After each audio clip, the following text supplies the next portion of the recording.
Del Valle, depois da boa atuação da garotada, especialmente, né, o sistema defensivo, porque tinha o João Lucas, né, que não é da base, mas é garoto, o Otávio, o Natan, o Ramon e o Hugo, né, o Hugo Neneca, que fez uma excelente partida, né, sofreu o gol por causa do desvio, porque quando a bola chegou, ele fez grandes defesas, especialmente aquela com a cabeçada, né, do Luiz Adriano, e aí o gol do Pedro. Bom, então esse time que entrou em campo ontem é o time de base para enfrentar o Independiente Del Valle. Exceto o Otávio, um dos zagueiros, que não está inscrito na Libertadores da América. E esse time base pode ser reforçado por 7 jogadores, ou dentro dessa lista de 7, né, os jogadores que testaram positivo para a Covid-19, né, na semana passada, lá no Equador, e hoje refizeram os exames, e esses resultados devem sair no máximo até amanhã de manhã. E essa relação são de 7 jogadores, os 3 laterais, o Isla, o Mateuzinho, o Felipe Luiz, no meio de campo o Diego, no ataque Bruno Henrique, Michael e Vitinho. Então esses jogadores, se testarem negativo, quem testar negativo daí, reforça o time para quarta-feira. E é importante porque no sistema defensivo, na zaga, só tem o Natan, que jogou ontem.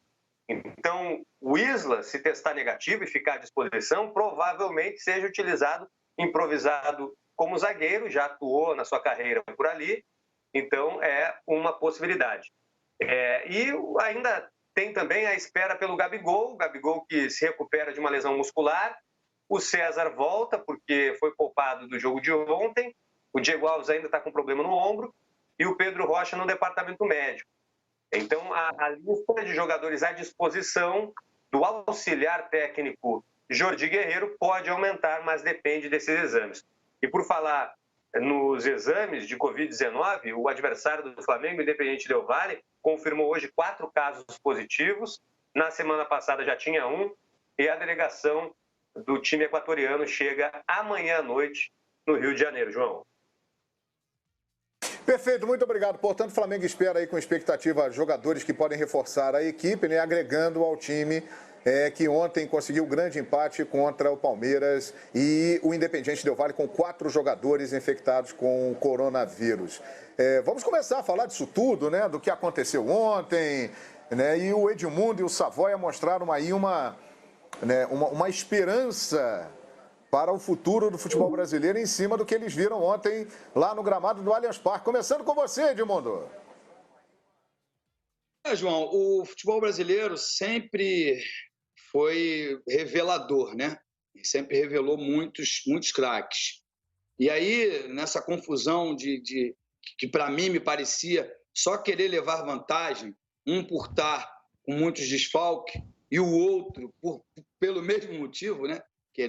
Um queria que tivesse o jogo, outro que não, foi uma grande bagunça e a gente até minutos antes do jogo não sabia qual seria o desfecho.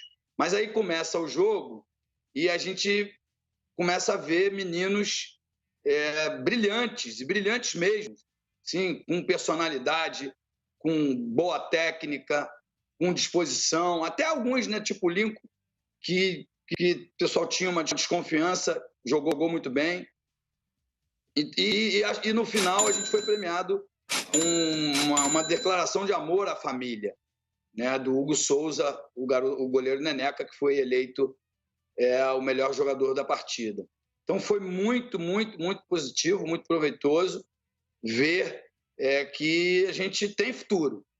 O futuro está nas divisões de base do futebol brasileiro e demonstraram isso ontem no Allianz Parque. Por outro lado, pela primeira vez, o Vanderlei Luxemburgo assume que falta alguma coisa ao time do Vanderlei. Embora esteja já há muito tempo invicto, ganhou os 2 campeonatos que disputou até aqui, né?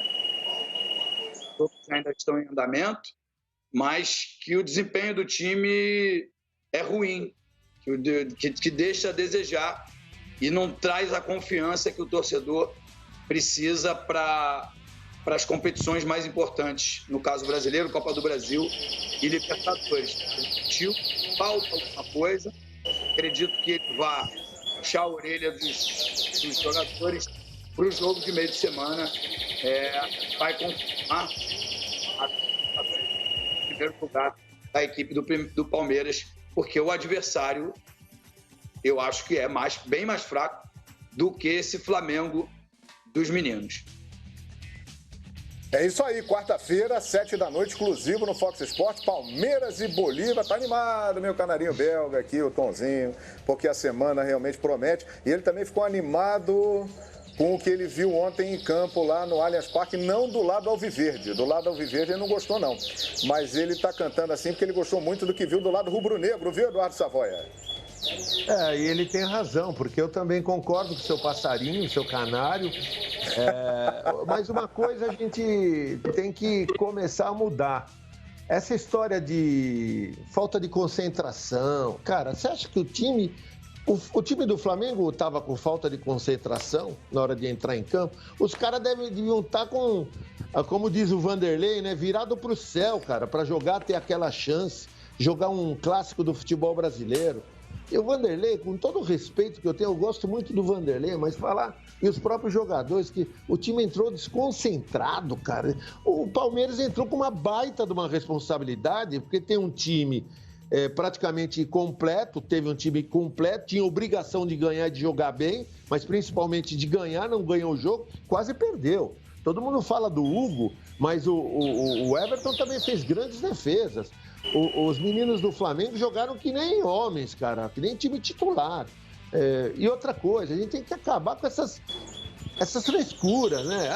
O River estava sem ritmo de jogo. O ritmo de jogo, time bom não precisa de ritmo de jogo. Quem precisa de ritmo de jogo é time ruim, né? Que tem o ritmo de jogo e só perde. É o que está acontecendo com o Corinthians e com outras equipes do futebol brasileiro. Flamengo ontem, dentro de campo, fora não, fora foi uma coisa feia, foi um retrocesso. Me lembrou aquele Corinthians do Vicente Matheus, quando paralisou o campeonato de 79, coisa de amadores, né? Quer dizer, amadores não, profissionais, na verdade, né? Gangster, porque, com todo o respeito, o Flamengo, se ele tivesse pensado na saúde, ele não teria ido ao campo. Já que o problema é a saúde, prefiro não dar WO, né? E não jogasse a partida. E o Flamengo viajou, se preparou para jogar, jogou e dentro de campo, aplausos. Essa dupla aí de zagueiros, Natan e Otávio, cara, não devem nada, pelo menos no jogo de ontem, não devem nada para a dupla titular, né? Que varia muito. O João Lucas tomou conta da lateral direita. Cara, e o Hugo, então, cara, o Hugo pegou tudo, só não pegou aquela bola que desviou em alguém, né? Acho que no Thiago Maia, e não conseguiu pegar. Cara, então, a gente precisa acabar com umas praxes do futebol, né? Uns paradigmas, sem ritmo de jogo, não estava concentrado. Mas como, meu Deus do céu, o Palmeiras não estava concentrado para aquele jogo? Mas faltando 8 minutos, confirmou a partida e não sabia que poderia acontecer isso daí. Futebol tá cheio de desculpa esfarrapada e chegou o momento de acabar com isso. Ontem, os meninos do Flamengo, igual esse canarinho aí, deram uma lição ao Palmeiras, que também precisava vantagem para jogar contra o Flamengo sem o time titular. Não tem santo aí nessa brincadeira, nem Palmeiras, nem Flamengo. Tô falando das diretorias, tá? Perfeito, é isso aí, opinião do Savoia. Concorda com o Savoia, Bertozzi? Especialmente, João, na parte em que ele cita essa desculpa da falta de concentração. Eu estou pensando, será que foi esse o problema contra o Goiás também, que estava dizimado? Contra o Sport, outro jogo que o time tropeçou em casa? Quantos jogos o Palmeiras teve como o de ontem? Se o time viesse jogando bem e ontem faz um jogo abaixo, porque de fato aconteceram situações antes do jogo, vá lá, mas o que a gente viu do Palmeiras é o que a gente tem visto ao longo do campeonato, né? Um time com uma dificuldade tremenda de se impor, de ter variação de jogadas ofensivas. Os gols quase sempre saem ou de bola parada ou em situações aleatórias, numa bola que o jogador arrisca de fora da área e desvia. Mas é um time que sim, é organizado defensivamente, mas que na hora de criar jogadas deixa muito a desejar. Então, sim, se fosse um ponto realmente fora da curva, pelo contexto particular do jogo de ontem, eu entenderia. Mas não foi, né? E o time acabou parando num adversário cujo mais experiente da defesa era o João Lucas, com 22 anos. O mais experiente da defesa, né? Os outros são garotos aí com mínima ou nenhuma experiência no time profissional. Eu, assim como o Edmundo, fiquei muito emocionado com o choro do Neneca, com a emoção, com a dedicação dele, com a lembrança do pai. Foi para mim, a cena mais bonita do futebol brasileiro no final de semana. Muito legal você não esquecer de onde vem, seja a história no clube, ou seja a história da sua família. Então, foi muito, muito bonito mesmo. Fiquei muito satisfeito de ver. Agora, um último ponto foi bom que, assim, algumas máscaras não precisam de muito para cair, né? E a máscara da preocupação com a saúde no futebol brasileiro, ela definitivamente caiu nesse fim de semana, né? Porque uma parte não queria jogar, mas quer ter público no jogo. Outra parte queria jogar, mesmo sabendo do risco de contágio.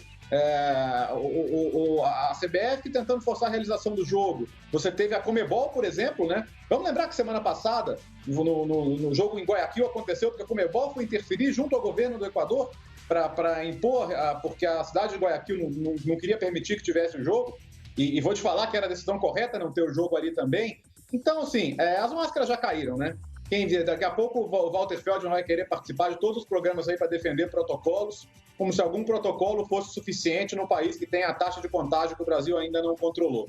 Então, assim, máscaras a menos, né? Então, um torcedor que não se faça de massa de manobra para ficar defendendo essas coisas, esse tipo de atitude, essas agendas dos dirigentes do futebol brasileiro, não. O torcedor fique com a parte bonita, que é ver essa dedicação dos garotos e tudo que eles estão sendo aplaudidos, porque eles entraram numa situação muito complicada, conseguiram um bom resultado. E se alguém tivesse que ganhar o jogo, era o Flamengo, né? Se alguém tivesse que só sair com 3 pontos ontem, certamente seria o Flamengo. É verdade. Os clubes querem jogar, né? E não é só aqui, não. Lá na Europa também, em todas as partes do mundo, no meio dessa pandemia, os clubes querem jogar. É importante frisar isso. E a frase muito bem colocada aí pelo Savoia: não tem santo e nem bonzinho nessa história. Tenha certeza disso. Agora, Leandro Quesada, a gente sempre fala aqui o seguinte: o Flamengo tem o melhor elenco do futebol brasileiro, né? Acho que isso é uma unanimidade. Mas depois do jogo de ontem, o elenco do Flamengo ficou ainda melhor? Surgiram mais opções para o Domi no elenco do Flamengo, ou Quesada? Essa frase é absolutamente correta, na minha visão, assino embaixo, e acrescento com uma vírgula. Ela não se encerra, tem uma vírgula, e aí segue. E começo a ter muitas dúvidas sobre aquilo que eu venho falando nos últimos 3 anos do elenco do Palmeiras. Ponto final. Porque eu tenho dito aqui, você é testemunha viva. Você sabe que toda vez eu falo que Palmeiras e Flamengo têm os melhores elencos do Brasil. Certo, João? Inclusive, ano passado eu cheguei a dizer, depois daquelas 9 rodadas em que o Palmeiras tinha conquistado 8 vitórias e um empate, que se o Palmeiras mantivesse aquele nível, e o Palmeiras vinha jogando bem ainda com o Felipão, ele dificilmente perderia o rumo do título. E aí a gente sabe o que aconteceu, não é? Não só perdeu o rumo do título, como nem na segunda colocação ele ficou. O Flamengo foi campeão e o Santos o ultrapassou com aquele futebol que a gente está vendo agora no Galo com o Sampaoli. À época o Sampaoli era o técnico do Santos. Então, da mesma forma que eu continuo reafirmando que o Flamengo tem o melhor elenco do Brasil, ele ganhou um salto ontem e criou essa grande interrogação, pelo menos na minha cabeça, acho que na cabeça de muito palmeirense, e de quem não é palmeirense, a respeito do elenco do Palmeiras. Porque, gente, eu vou esquecer toda essa história da polêmica do jogo ou não jogo. Tem jogo ou não tem jogo? Esquece, isso para mim é página virada. Fizemos muitas lambanças, né? Não vou nem... Os colegas já falaram o que tinha que falar. Vou me ater apenas à bola rolando, ao campo. O que o Flamengo fez ontem, com apenas 4 titulares, né? Os caras que jogaram ontem são os 4 titulares. E só a molecada? Se você pegar a idade média, não dá nem sub-23, é menos do que isso. O jogador mais jovem era o Arrascaeta, com 26 anos. Da mesma forma que o Flamengo vai analisar... da mesma forma que o Flamengo analisa, puxa vida, na hora que a gente não tiver uns caras aí, dá para colocar a molecada. É claro que só com a molecada não dá para a gente imaginar título, mas dá para segurar né, algumas pancadas que virão na temporada, como essa, por exemplo, da pandemia. A gente não sabe como é que vai ser o próximo jogo. Ouvimos aí atentamente, vimos o noticiário do Lai. E, por outro lado, abre-se essa discussão, João. Esse elenco do Palmeiras é o segundo melhor elenco do Brasil, como o Quesada está falando há 3 anos? Eu tô com essa dúvida, João. Me ajuda aí. Não sei. Eu tô com essa dúvida. Eu vou parar de falar isso, porque eu falo toda vez isso. Não, o Flamengo é o melhor elenco, mas o Palmeiras está logo ali. Flamengo e Palmeiras, os melhores elencos do Brasil. Flamengo aí um pouquinho lá atrás já está chegando o Palmeiras. Eu vou começar a parar de falar isso a partir de hoje, às 6 horas e 27 minutos dessa segunda-feira. Não falo mais isso. Vou esperar para ver se o Palmeiras dá uma guinada. Estou esperando mais esse Palmeiras. Estou esperando mais do Luxemburgo. Acho que dá para casar algo melhor nesse Verdão, para eu voltar a falar que o Palmeiras é um dos postulantes ao título do Campeonato Brasileiro. Porque o que eu vi até agora no Campeonato Brasileiro, já mudei. Eu sou uma metamorfose ambulante em relação à análise. Eu não sou obrigado a morrer com ela.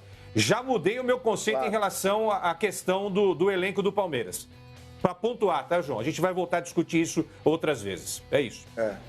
E isso é um ponto positivo, viu, Quesada? Porque ser radical e não mudar de opinião é um equívoco. Então, é bom você ser flexível, refletir, analisar. Acho que eu cometi um erro aqui, preciso avaliar de uma outra forma. Isso é um ponto muito positivo. Ô Felipe Facincani, por gentileza, nos analise para nós, os dois lados da história, né? O Flamengo, com essa garotada que surgiu, e podendo aí muitos deles se tornarem opções interessantes para a comissão técnica. E o Palmeiras, que com a sua força máxima não conseguiu superar um Flamengo esfacelado. Bom, João, tirando fora de campo aquela situação ridícula, né? De briga de tapetão que não interessa